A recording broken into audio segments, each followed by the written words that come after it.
Welcome to the 1000 Nights and 1 Night.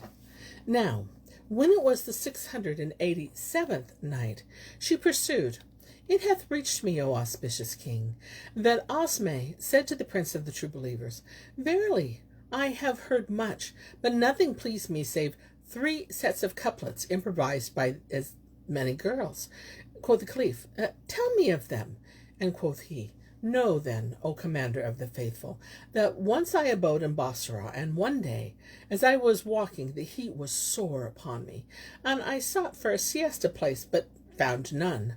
However, by looking right and left, I came upon a porch swept and sprinkled at the upper end, whereof was a wooden bench under an open lattice window, whence exhaled a scent of musk. I entered the porch, and sitting down on the bench would have stretched me a full length, when I heard from within a girl's sweet voice, talking and saying, O my sisters, we are here seated to spend our day in friendly converse. So come, let us each put down 100 dinars, and recite a line of verse, and whoso extemporizeth the goodliest and the sweetest line, the 300 dinars shall be hers. With loving gladness, said the others. And the eldest recited the first couplet, which is this. Would he come to my bed during sleep, 'twere delight, but a visit on wake were delightsomer sight. Quoth the second, Naught came to salute me in my sleep, save his shade, but welcome, fair welcome, I cried to the sprite. Then, said the youngest, My soul and my folk I engage for the youth, musk-scented I see in my bed every night. Quoth I, And she be fair as her verse hath grace. The thing is complete in every case. Then I came down from my bench and was about to go away, when behold, the door opened, and out came a slave girl, who said to me, Sit, O Sheikh. So I climbed up, and I sat down again, when she gave me a scroll wherein was written in characters of the utmost beauty, with straight alifs, big-bellied ha's, and rounded wa's, the following. We would have the Sheikh, Allah lengthen his days, to know that we are 3 maidens, sisters, sitting in friendly converse, who have laid down each 100 dinars, conditioning that whoso recite the goodliest and sweetest couplet shall have the whole 300 dinars. And we appoint thee umpire between us, so decide as thou best, and the peace be on ye. Quoth I to the girl, Here to me in case and paper. So she went in, and returning after a little, brought me a silver ink case and gilded pens, with which I wrote these couplets. They talked of 3 beauties whose converse was quiet, like the talk of a man with experience dight. 3 maidens who borrowed the bloom of the dawn, making hearts of their lovers in sorest plight. They were hidden from eyes of the prior and spy, who slept, and their modesty mote not affright. So they opened whatever lay hid in their hearts, and in frolicsome fun began verse to indite. Quoth one fair coquette, with her amorous grace, whose teeth for the sweet of her speech flashed bright, Would he come to my bed during sleep, 'twere delight, but a visit on wake were delightsomer sight. When she ended her verse by her smiling was guilt. Then the second 'gan, singing as nightingale might. Naught came to salute me in sleep save his shade, but welcome, fair welcome, I cried to the sprite. But the third I preferred, for she said in reply, with expression most apposite, exquisite, My soul and my folk I engage for the youth, musk-scented I see in my bed every night. So when I considered their words to decide, and not make me the mock of the cynical wight, I pronounce for the youngest, declaring her verse of all the verses be that which is nearest the right. Then I gave the scroll to the slave girl, who went upstairs with it, and behold, I heard a noise of dancing and clapping of hands and doomsday austere. Quoth I to myself, 'Tis no time for me to stay here. So I came down from the platform, and was about to go away, when the damsel cried out to me, Sit down, O Asma'i. Asked I, Who gave thee to know that my name was Al-Asma'i? And she answered, O Sheikh, and thy name be unknown to us, thy poetry is not. So I sat down again, and suddenly the door opened, and out came the first damsel with a dish of fruits and another of sweetmeats. I ate of both, and praised their fashion, and would have ganged my gait, but she cried out, Sit down, O Asma'i. Wherewith I raised my eyes to her, and saw a rosy palm in a saffron sleeve. Meseemed it was the full moon rising splendid in the cloudy east. Then she threw me a purse containing 300 dinars and said to me, "This is mine, and I give it to thee by way of douceur and requital of thy judgment." Quoth the Caliph, "Why didst thou decide for the youngest?" And quoth Al-Asmai'i, "O Commander of the Faithful, whose life Allah prolong, the eldest said, I should delight in him if he visiteth my couch in sleep. Now, this is restricted and dependent upon a condition which may befall or may not befall, whilst for the second, an image of dreams came to her in sleep, and she saluted it.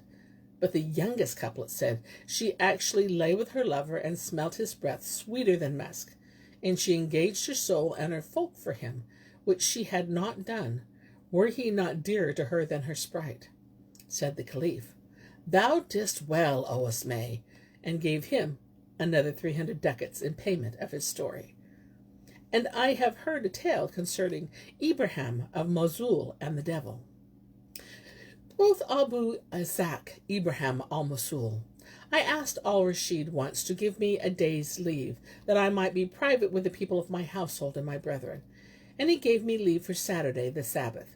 So I went home, and betook myself to making ready meat and drink and other necessities, and bade the doorkeeper shut the door, and let none come in to me.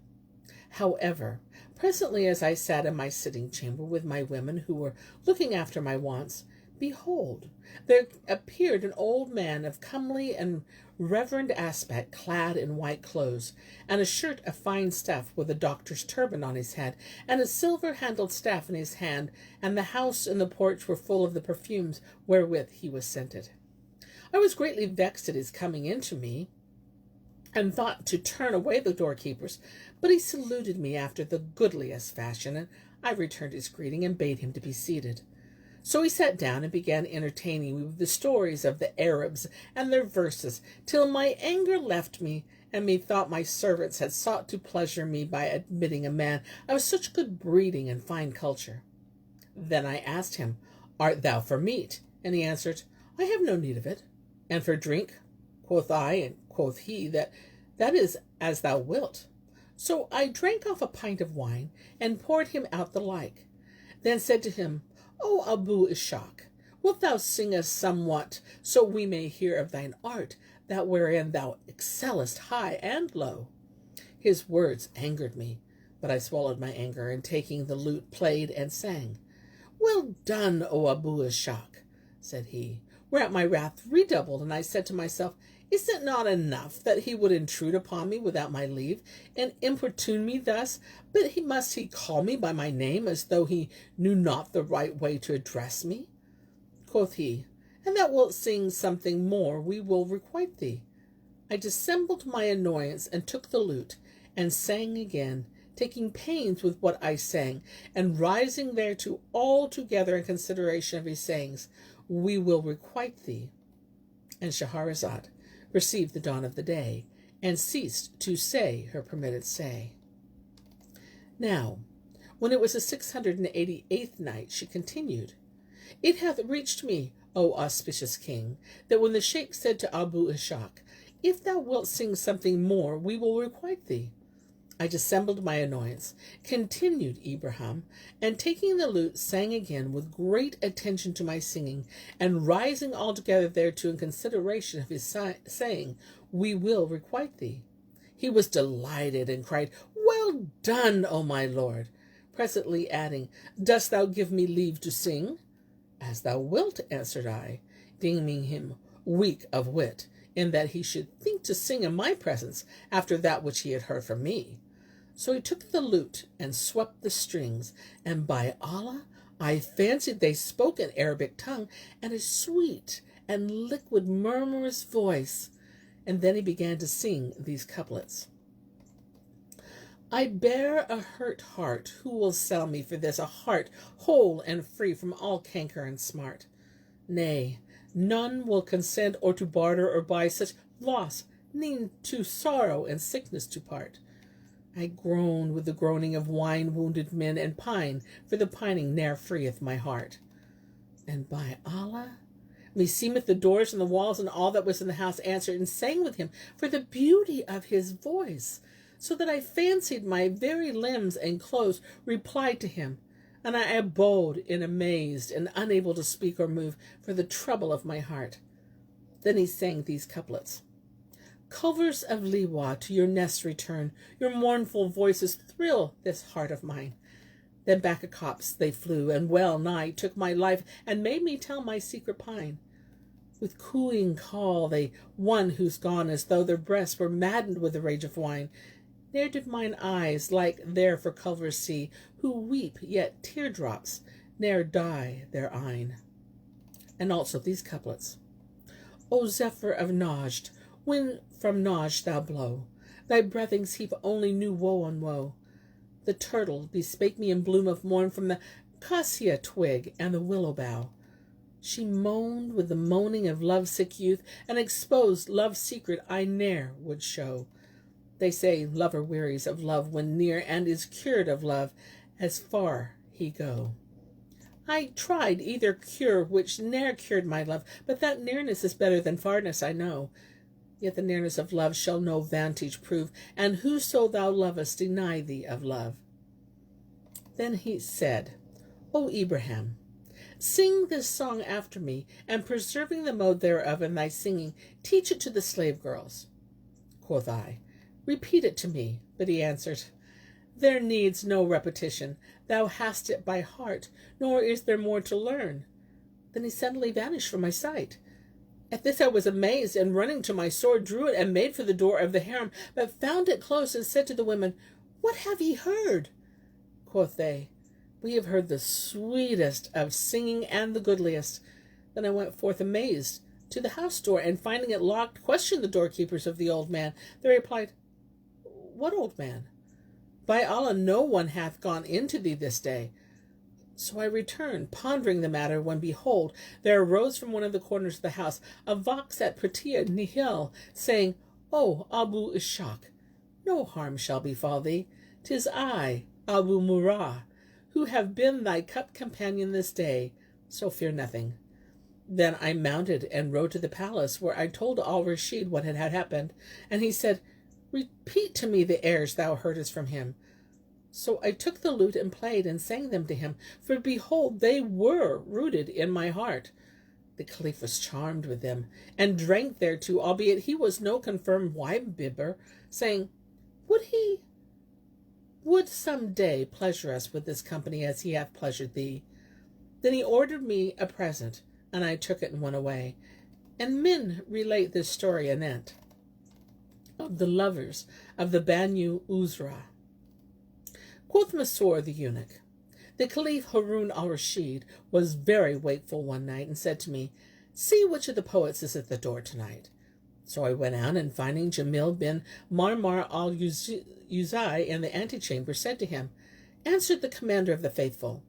Quoth he, I hear and I obey. And going in with me, saluted the Caliph, who returned his greetings and bade him sit down. Then he said to him, O Jamil, hast thou any wonderful new stories to tell us? He replied, yes, O commander of the faithful. Wouldst thou fainer hear that which I have seen with mine eyes, or that which I have only heard? Quoth the Caliph, tell me somewhat thou hast actually beheld. Quoth Jamil, 'tis well, O prince of true believers. Incline thy heart to me, and lend me thine ears. The Caliph took a bolster of red brocade, purfled with gold and stuffed with ostrich feathers, and laying it under his thighs, propped up both elbows thereon. And then he said to Jamil, now for thy tale, O Jamil. Thereupon he began, know, O commander of the faithful, that I was once desperately enamored of a certain girl, and used to pay her frequent visits. And Shahrazad perceived the dawn of the day, and ceased saying her permitted say. Now, when it was the 689th night, she pursued, it hath reached me, O auspicious king, that when the Caliph had propped his elbows under the brocaded cushion, he said, out with thy tale, O Jamil. And the poet began, know, O commander of the faithful, I was desperately in love with a girl, and used often to visit her, because she was my desire and my delight of all things in this world. After a while her people removed with her by reason of scarcity of pasture, and I abode some time without seeing her, till I grew restless for desire and longed for her sight, and the flesh urged me to journey to her. One night I could not hold out any longer, so I rose and saddled my she-camel, bound on my turban, and donned my oldest dress. Then I baldricked myself with my sword, and slinging my spear behind me, mounted and rode forth in quest of her. I fared on fast till one night it was pitch dark and exceeding black, yet I persisted in the hard task of climbing down the wadis and up hills, hearing all the sides, the roaring of lions and the howling of wolves and the cries of the wild beasts. My reason was troubled thereat, and my heart sank within me. But for all that, my tongue ceased not to call on the name of the Almighty Allah. As I went along thus, sleep overtook me, and the camel carried me aside out of my road, till presently something smote on my head, and I awoke startled and alarmed, and found myself in a pasture full of trees and streams and birds on the branches, warbling their various speeches and notes. As the trees were tangled, I alighted, and taking my camel's halter in hand, fared on softly with her till I got clear of the thick growth, and came out into the open country, where I adjusted her saddle and mounted again, knowing not where to go, nor whither the fates should lead me. But presently, peering afar in the desert, I espied a fire in the middle depth. So I smote my camel and made for the fire. When I drew near, I saw a tent pitched, and fronted by a spear stuck in the ground, with a pinion flying, and horses tethered, and camels feeding, and said to myself, Doubtless there hangeth some grave matter by this tent, for I see none other than it in the desert. So I went up thereto and said, Peace be with you, O people of the tent, and the mercy of Allah and his blessings. Whereupon there came forth to me a young man, as youths are when 19 years old, who was like the full moon shining in the east, with valor written between his eyes, and answered, saying, And with thee be peace, and Allah's mercy and his blessings. O brother of the Arabs, methinks thou hast lost thy way. Replied I, Even so, direct me right, Allah have mercy on thee. He rejoined, O brother of the Arabs, of a truth this our land is infested with lions, and the night is exceedingly dark and dreary, beyond measure cold and gloomy, and I fear lest the wild beast rend thee in pieces. Wherefore do thou alight and abide with me this night in ease and comfort, and tomorrow I will put thee in the right way. Accordingly, I dismounted and hobbled my she-camel with the end of her halter. Then I put off my heavy upper clothes and sat down. Presently the young man took a sheep and slaughtered it, and kindled a brisk fire, after which he went into the tent, and bringing out finely powdered salt and spices, fell to cutting off pieces of mutton and roasting them over the fire, and feeding me therewith, weeping at one while sighing at another. Then he groaned heavily and wept sorely, and improvised these verses. There remains to him naught save a flitting breath, and an eye whose babe ever wandereth. There remains not a joint in his limbs, but what disease, firm fixed, ever tortureth. His tears are flowing, his vitals burning, yet for all his tongue shall he silence it. All foemen in pity weep his woes, all for Frek, whom the foeman pitieth. By this I knew, O Commander of the Faithful, that the youth was a distracted lover. For none knoweth passion save he who hath tasted the passion savour. And quoth I to myself, Shall I ask him? But I consulted my judgment and said, How shall I assail him with questioning, and I in his abode? So I restrained myself and ate my sufficiency of the meat. When we had made an end of eating, the young man arose, and entering the tent, brought out a handsome basin and ewer, and a silken napkin whose ends were purfled with red gold, and a sprinkling bottle full of rose water mingled with musk. I marveled at his dainty, delicate ways, and said in my mind, Never wot I of delicacy in the desert. Then we washed our hands and talked a while, after which he went into his tent, and making a partition between himself and me with a piece of red brocade, said to me, Enter, O chief of the Arabs, and take thy rest, for thou hast suffered more of toil and travel than sufficeth this night, and in this thy journey. So I entered, and finding a bed of green brocade, doffed my dress, and passed a night such as I have never passed in my life. And Shahrazad perceived the dawn of the day, and ceased her permitted say.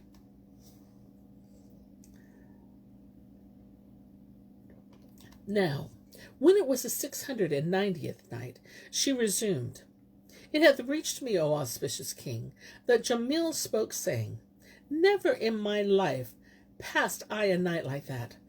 I pondered the young man's case till the world was dark, and all eyes slept. When I aroused by the sound of a low voice, never heard I softer or sweeter.